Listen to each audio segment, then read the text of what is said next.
The Toronto Raptors clawed and fought and bled and tried their best to lose against the Orlando Magic, but they couldn't because of some heroics from their young players.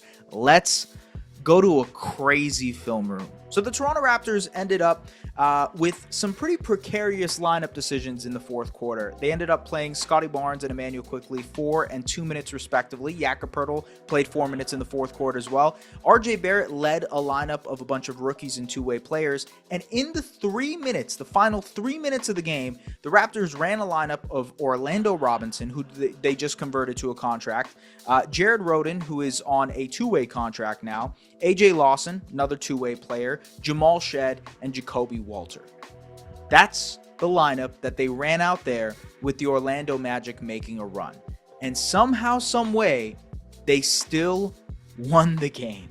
The shot making was exceptional and timely from AJ Lawson and Jacobe Walter here. Lawson attacks the closeout, finishes off glass, very high off glass to keep the Raptors at a 3-point lead. Very next possession, RJ seeks the attention, cross-court pass to Lawson, who knocks down the three. And at this point, I'd like to remind you guys that AJ Lawson is a pretty good player, like a very, very good G League player. Ended up becoming a G League All-Star, not by just getting votes from fans, which is a thing that us in the arena do. AJ was good enough to just be an All-Star off of merit. He's very, very good, one of the best G League players in the league. Even with the Mavericks, when they were going through their litany of injuries the last couple of seasons, Lawson would step up and play rotation minutes for them. So this is not some guy who's just like coming up and doing things. He's a legitimately good player. And so in these moments, he can do these type of things. Thought Jacobe Walter had a really impressive possession here against Franz Wagner, where he tried to stop him on the drive, but good job getting his hands in there to force the jump ball. This was a really physical and just really incredibly, this could have turned into a fight. This game could have turned into a fight with the amount of nosebleeds the Raptors went through. Tons of fouls that started to look like flagrants. There were a couple of flagrants called. This one was getting out of hand in terms of the physicality. This is a huge play ran up by Darko Rajakovic, basically a twirl action to get AJ Lawson coming off of an elevator screen, and he just knocks this down. And in the final possession of the game with the Magic up 2, Jacobe Walter just shoots this incredible shot. I mean, he shot it sideways, which is just another aspect of this that is crazy. But that was enough for the Raptors to win the game. It was a sensational shot from Jacobe Walter, the rookie, who started in this one in place of Grady Dick. Some big shot making for AJ Lawson, their two-way player and G League All-Star. And folks, this was a bizarre one, because given the lineup combinations the Raptors were running, you could tell that winning was not in their interest. It just wasn't. And I think that was the Raptors showing you where they are trying to focus their thoughts for the rest of the season.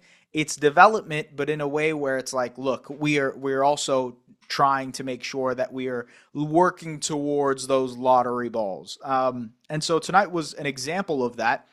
It was just so bizarre to see it play out that way, because Scotty Barnes was fully healthy, played a little bit in the fourth quarter. Same with Emmanuel Quickley. Jakob is still technically on that minute restriction, but was healthy and looked really great throughout the game. RJ Barrett played for about, I want to say 6 or 8 minutes in that fourth quarter. He played 6 minutes in that fourth quarter, and it ended up subbing out in the final 2 or 3 minutes of the game, and that was where the bench lineup led. And so it was just very clear that the Raptors were trying to just kind of let the young guys work through this process. And the young guys answered. I think this is the one thing that comes into play in these type of situations. You can look at it in two ways. This is the way that you can look at it. You can look at it and say, well, the Raptors didn't do enough to tank this game. And that would unequivocally be true. They didn't do enough to tank this game. But the other way that you can look at this situation, is that their young guys answered the call. And Jacobe Walter didn't, run away from that moment. He answered the call, really embraced everything that he did as a starter, has really embraced his role and getting the extra opportunity with Grady Dick and Ochai Agbaji out. I thought Jamal Shed was excellent in the second half of this game. setting the tone defensively. When the Raptors were getting pushed over and there was a lot of physicality in this one, Jamal Shed answered in a massive way on both ends. When it came to pushing the pace, making shots, cutting off the ball, just doing everything for his team to try and win. So the young guys for this Raptors team are doing things. And I think ultimately that's a good thing. Having guys who are willing to step up in those moments, having guys who are willing to raise their game in those situations is a really, really great sign for this Raptors team. How much they still give a damn about winning basketball games is a huge testament to Darko Rajakovic and their coaching staff. Again, yes, the coaching staff has signals and has indications, basically, from the front office to prioritize certain things, to lean a certain way when you can. There's only so much that they can do. And so, given the situation, I thought, the Raptors made the most of what their situation was. I wonder what's going to happen next. We'll get into that in a second. I want to talk about Jacobe Walter's game in general because I thought Jacobe had a really good game. Thought he was extra aggressive. He ended up shooting 8 free throws in this game, and made 7 of them. His aggression, generally, his fearlessness on the offensive end is such a huge plus for him as a rookie. And he's just great at drawing fouls. He's great at kind of throwing his body into situations to get foul calls. He ended up with 15 points, 4 assists, 4 rebounds. Was really impressive overall. Let's break down some of his shots tonight. So early in this game, the Raptors run a flare screen for Jacobe Walter. He flares out, knocks down this catch and shoot 3. In transition here, attacks the basket, misses that one. But honestly, he had a few. If you go back and look at some of the foul calls that he had a few where he got fouls on those drives to the basket. This time in transition, leaking out and gets the dunk. Raptors run a pick and roll. Good job by Jacobe to shake up and move into the open space. Misses this catch and shoot 3, but this is about expanding his range and continuing to do so with confidence. On ball, getting the opportunity here to stretch his legs a little bit here. Pulls up into a 3-point shot. Obviously, again, it's about expanding that range and continuing to do so. Pseudo transition here. Fearless at attacking the basket. In the fourth quarter here, attacks. Good job of finding a lane in transition for the dunk. And I thought this was a good on-ball opportunity for him as well, where he tries to snake the pick and roll, tries to get his man off his spot. Good job of trying to draw the foul. Unfortunately, doesn't get the call there, but generally just love his aggression. I absolutely love his aggression. Jacobe is just so impressive to me in terms of some of the on-ball craft. I don't know exactly how far he can take it, truthfully. I don't know what his exact potential is and how much work he'll have to put in. I think adding strength is a huge part for Jacobe moving forward. I think obviously knocking down and being more consistent with his 3-point shot is something that he'll have to do moving forward. Creating and learning how to really work in tighter spaces is something that he'll have to do with his handle. But overall, really impressed with Jacobe Walter and his ability to rise up in these moments, especially hitting that huge shot. That's just like, you live for those type of moments as a player. That's the type of moment where, like, that's what you want to do. When you try to get into the NBA, like making those shots, you've seen players talk about it all the time where it's like, they live for those moments. And Jacobe tonight said that this was, his first game winner of his career, so he's going to remember it for a while. And it's very cool. Like, that aspect of it is cool.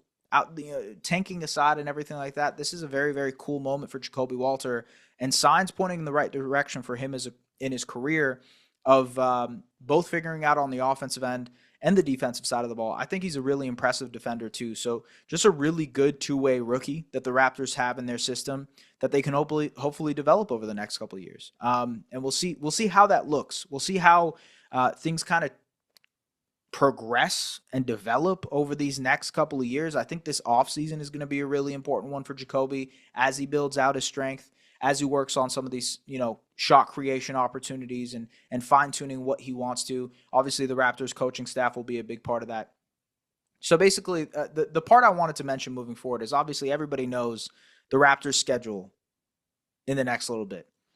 They now have the Sixers and Nets lost tonight as well. So they're 1.5 games behind the Raptors for 5th in lottery odds, right? And for the tankers out there, including the Toronto Raptors, who are trying to tank, they showed us tonight with what they tried to do.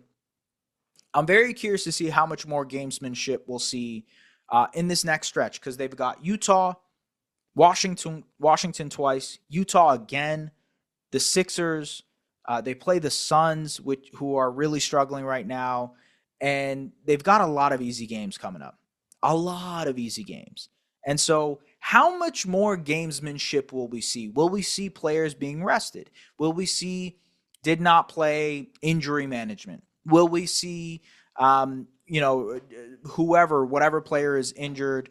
This is the situation, right? Because we've seen some of these injury reports, man. Like if you go look at Utah's injury report, it is shameless how much they are trying to withhold their players and not let them play. You look at even some other, like the Wizards are not good at all, but they do that. The Hornets generally have LaMelo Ball on some sort of minute restriction. He plays like 21, 22, 23 minutes a night. And so a lot of these teams are deploying these tactics. How much will the Raptors begin to deploy these tactics? Because if their priority is to maintain their lottery odds, then I think they're in a situation where they need to start doing that, because the Nets and Sixers are in a free fall. They are losing games at a rapid pace. And you know what? The Chicago Bulls are doing much of the same. The Bulls are 2-8 in their last 10 games. The Nets are 4-6, and the Sixers are 1-9. It's a dangerous game the Raptors are playing with this whole tank situation. I've had some people ask me like, hey, why don't they go for the play-in? I don't know. I think ultimately the reason they don't want to go for the play-in is because adding an extra top 5 level player or top 5 pick to this group that they have would really elevate their ceiling. And I think they understand that too. It's like, okay, this team is clearly better than they are right now. They're not a 19-42 team. And if you look at them stacking up with the rest of the Eastern Conference, I think fully healthy, they're better than the Orlando Magic. My God, I know the Magic are healthy, are injured right now too. They miss Jalen Suggs, they miss Mo Wagner, and they definitely do miss those guys. Don't get me wrong, but I do think they're better than the Magic fully healthy. I think they're better than the Hawks fully healthy. I definitely think they're better than the Bulls and Nets fully healthy. Sixers is a whole nother mess, but that's another situation. They're definitely better than the Hornets and Wizards. I think they're better than the Heat. And so you put yourself in a situation where, like, damn, the Raptors next year at full strength are probably a playoff team. And if you were to add a top 5 pick to a team that's probably going to be a playoff team in the Eastern Conference, maybe you end up winning the lottery. Maybe you get the number 1 overall pick, and now you got Cooper Flagg next to a playoff team. That really changes your ceiling. Okay, you get Dylan Harper, also really changes your ceiling. Even guys like VJ Edgecombe and Ace Bailey and, whoever else, Kasparis, if you like Kasparis, those guys can really add to this group. So adding a talent level like that can be huge. And I can hear people talking about, well, there's chances of moving up in the lottery, or, the Hawks last year, they were in the play-in and ended up winning the number 1 overall pick. Yes, that's unequivocally true. I mean, that's why they've tried to dissuade teams from tanking like this. But at the same time, the odds are the odds. And so you want to give yourself as good of a chance as possible to add to this group. And I think it's super important for the Raptors, just financially. I wanted to mention this too. As many of you know, the Raptors aren't the most conventional rebuilding team. They have in their starting 5 between Jakob Poeltl, R.J. Barrett, Scotty Barnes, Emmanuel Quickley, and Brandon Ingram, they have about $170 million of salary, among those 5 guys. Yes, of course, they can trade. They can, move off Barrett, which was reported by Michael Scotto the other day of them potentially moving off of Barrett. They can trade quickly. They can maneuver in other ways to relieve themselves cap-wise. But adding a cost-controlled rookie would be a huge step in the right direction for adding another level of talent to this young team. And so I think that's why the Raptors are prioritizing the tank versus the play-in. They might fall ass backwards into the tank, into the play-in though. And so that's why I'm curious to see how they manage, how they move forward, and what the injury report is going to be against the Utah Jazz in their very next game. That will be telling to me. That actually will be a big indicator of like, okay, well, we know what's going to happen now. I thought tonight was a big indicator. It's like, man, they very much so pulled the plug, and yet this team still won. And so now they're in a situation where they tried to pull the plug on this game and they still won. So what are they going to do to make sure that doesn't happen in some of these other games that are clearly wins for them? Utah is clearly a win for this Raptors team if they play their full lineup. Washington, both 2 times, clearly a win for this Raptors team if they play their full lineup. Even the Sixers right now, very clearly a win for the Raptors. I watched them against the Warriors. My God, Quentin Grimes was amazing, but damn, that is a bad basketball team. I watched them against the Blazers, and the Blazers just handled business against them. So they've got a lot of easy teams, and easy teams that are also trying to lose. Got to keep that in mind. These are also teams that are trying to game the situation like you. So how are you going to do that? Maybe they don't. Maybe I'm wrong in this situation. And maybe they just decide, hey, this is an opportunity for our team to collect some wins, to build confidence, and to maybe make a run at the play-in, and we're okay with that. But I actually do think this injury report that's going to come out in the next couple of days with Utah will be very telling of what that decision is. Was this just a one-game thing where they wanted to give opportunities to these guys, or is it a mandate moving forward for the next 20 games of the season? This is going to be fascinating. It really is, because they have to thread a needle.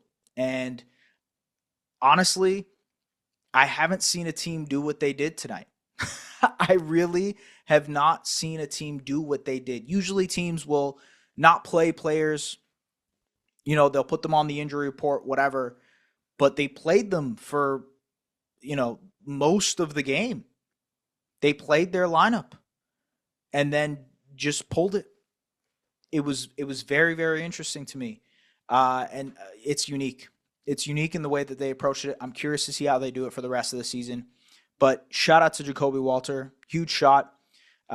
Those type of moments are good for a young team, in my opinion. Through all the, tanking talk that I just had with you guys, those type of moments are important for a young team. It builds confidence. It builds confidence in the coaching staff. And I think ultimately it shows you how much the Raptors young guys are bought into winning and making winning plays. So that's something that you can take home, even if you don't believe that the Raptors should be tanking right now.